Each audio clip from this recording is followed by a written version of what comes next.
या बातमीची अपडेट आपण घेत राहूया. दरम्यान एक ब्रेकिंग न्यूज आपल्याकडे आहे. आपल्याला माहिती असेल एफडीएची धडक कारवाई सध्या राज्यामध्ये पाहायला मिळते आणि त्याच पार्श्वभूमीवर जेव्हा तुकाराम मुंढे नांदेडला आल्याची अफवा पसरली आणि त्यानंतर जे काही घडलं ते अतिशय भन्नाट आहे. भीतीपोटी पान टपऱ्या बंद करून टपरी चालक पसार झाल्याची माहिती समोर आली आहे. अन्न आणि औषध प्रशासनाचे आयुक्त तुकाराम मुंढे हे आज नांदेड दौऱ्यावर असल्याची अफवा पसरली आणि भीतीपोटी शहरामधील पान टपऱ्या अचानक बंद झाल्या. तुकाराम मुंढेंनी पदभार स्वीकारल्यानंतर गुटखा आणि तंबाखूजन्य पदार्थ विकणाऱ्यांवर सुद्धा कारवाया सुरू केल्यात.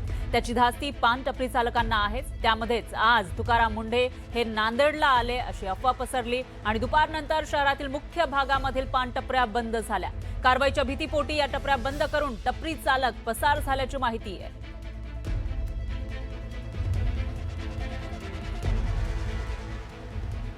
पाहुयात पुढची बातमी. पुरुषोत्तम अधिक मासात विठ्ठलाच्या दानपेटीमध्ये 9 कोटींचं दान प्राप्त झालंय. विठ्ठलाच्या चरणावर 81 लाख रुपयांचं दान आलेलं आहे. देणगी पावतीद्वारे 2 कोटी रुपये विठ्ठल मंदिराला मिळालेले आहेत अशी माहिती आहे. तर पुरुषोत्तम अधिक मासामध्ये रेकॉर्ड ब्रेक दान आल्याची माहिती समोर येते.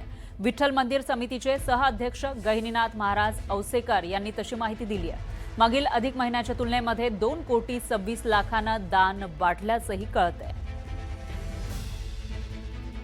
यानंतर एक ब्रेकिंग न्यूज आहे. मुंबई महापालिकेमधील 79 वादग्रस्त नगरसेवकांना तुर्तास दिलासा मिळण्याची शक्यता आहे.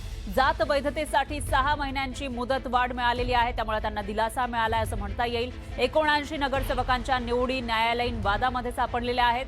राखीव जागांवरील नगरसेवकांना सरकारनं हा मोठा दिलासा दिल्याचं दिसून येत आहे. जात वैधता प्रमाणपत्र सादर करण्यासाठी 6 महिन्यांची अतिरिक्त मुदत देण्यात आली आहे. महापालिकेमधील अनेक प्रलंबित प्रकरणांवर परिणाम होण्याची शक्यता आहे. यानंतर बातमी आहे शिर्डीमधली. शिर्डीच्या साईबाबा संस्थानच्या 2025-26 आर्थिक वर्षाचा लेखाजोखा समोर आला. यंदा संस्थानच्या एकूण उत्पन्नात जवळपास 16 कोटी रुपयांची घट झालेली आहे.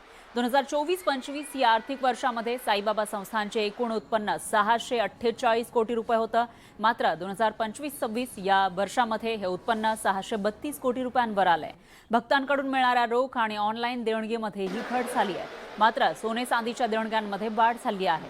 दर्शन आणि आरती पासच्या उत्पन्नातही वाढ झाली आहे. सर्वात महत्त्वाची बाब म्हणजे मुदत ठेवींवरील व्याज उत्पन्नात तब्बल 14 कोटी रुपयांची वाढ झाली आहे. त्यामुळे उत्पन्नात घट झाली असली तरी साई संस्थांची आर्थिक स्थिती मजबूत असल्याचं दिसून येत आहे.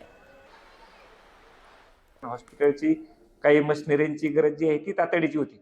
त्यामुळे काही भक्तांनी जे आहे ते हॉस्पिटलला जे आहेत मशिनरी दिलेल्या आहेत आणि त्याची किंमत बी जवळपास जे आहे ते 15 कोटीच्या वर आहे. त्यामुळे मागच्या वर्षी 648 कोटी होतं. यावर्षी 638 कोटी अधिक 15-20 कोटीचं जे आहे ते वस्तुरूपाने दान जे आहे ते प्राप्त झालेलं आहे.